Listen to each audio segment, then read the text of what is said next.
Good morning India fast 15 में आपका स्वागत है। चलिए देख लेते हैं फटाफट फास्ट 15। प्रधानमंत्री नरेंद्र मोदी की कोलकाता के ब्रिगेड परेड मैदान में होने वाली रैली में एक्टर मिथुन चक्रवर्ती बीजेपी में शामिल हो गए हैं। मिथुन चक्रवर्ती ने शनिवार शाम को यहां पश्चिम बंगाल के बीजेपी प्रभारी और राष्ट्रीय महासचिव कैलाश विजयवर्गीय से मुलाकात की थी। इसी के साथ चर्चा शुरू हो गई है कि क्या मिथुन बंगाल के बीजेपी के सीएम उम्मीदवार बनेंगे।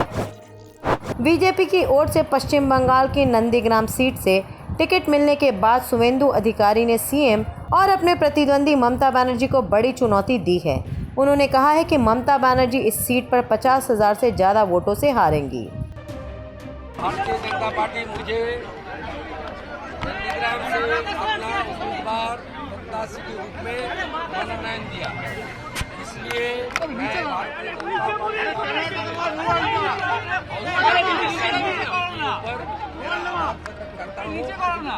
जो रेस्पॉन्सिबिलिटी मिला उसको मैं निभाऊंगा और भारतीय जनता पार्टी का कमल का निशान नंदीग्राम में और पूरा बांग्ला में मिलाने के लिए मैं काम कर रहा हूँ। क्या आप सीएम पद के लिए दावेदार होंगे अगर इलेक्शन जीत गए? बीजेपी में इस तरीके से कोई इंडिविजुअल डिसीजन नहीं होता। मैं पार्टी का अनुशासित सिपाही हूँ। इस बार चुनाव पूरे टीम के नाते हम सब लोग काम कर रहा है। पार्टी का जो सिस्टम होता है उसे पार्टी तैयार करेगा। I am not confident also. I am very sincere worker of the BJP. इसलिए इसमें हाइपोथेटिकल क्वेश्चन कोई टिप्पणी में ही नहीं।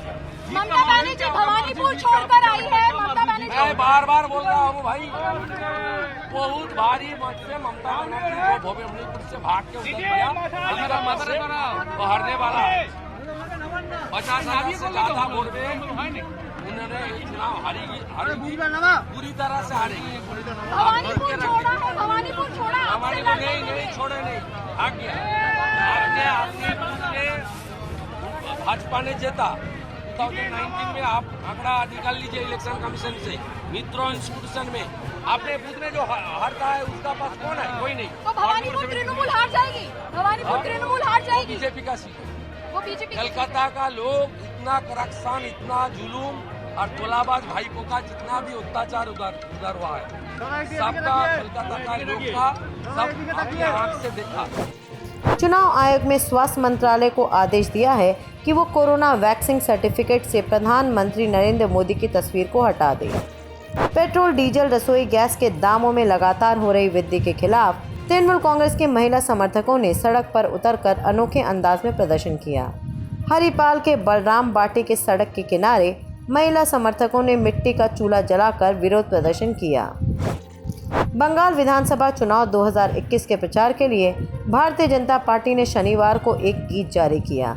शनिवार को बीजेपी के महासचिव और पश्चिम बंगाल के प्रभारी कैलाश विजयवर्गीय, बीजेपी के राष्ट्रीय उपाध्यक्ष मुकुल राय और बीजेपी नेता शमीक भट्टाचार्य द्वारा गौरवो सोनार बांग्ला गीत का लॉन्च किया गया।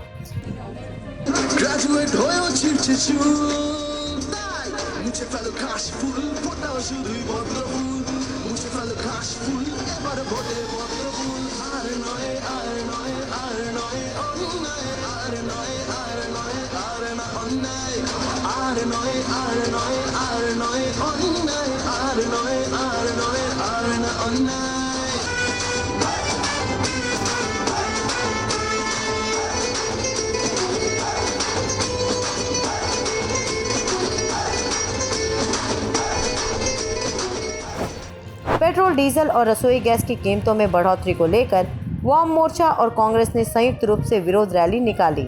इस रैली में रसोई गैस सिलेंडर के जरिए केंद्र सरकार के विरोध पर वाम मोर्चा और कांग्रेस के नेताओं ने नारेबाजी की।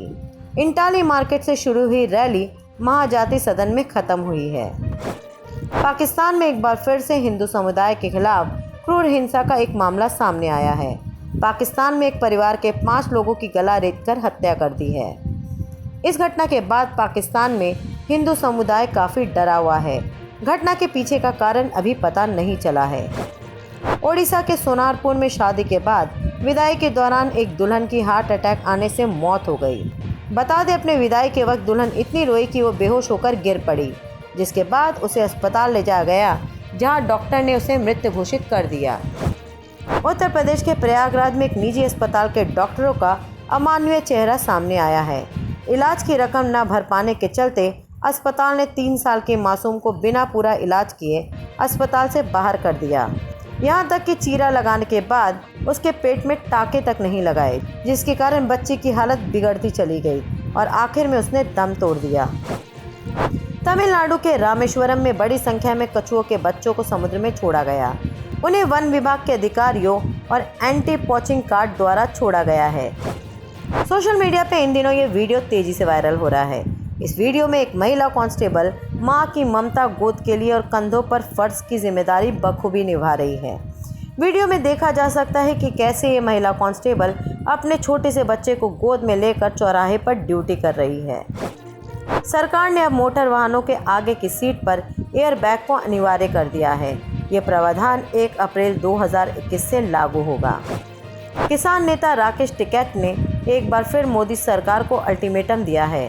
राकेश टिकैत ने कहा है कि जब तक 3 नए कृषि कानून रद्द नहीं हो जाते, तब तक उनका आंदोलन जारी रहेगा। उत्तर प्रदेश के अलीगढ़ जिले के कस्बा लोधा करसुआ के पास शनिवार दोपहर में हरियाणा रोडवेज की 2 बसों में भीषण टक्कर हो गई है, जिसमें 4 यात्रियों की मौत हो गई जबकि 30 लोग घायल हो गए हैं।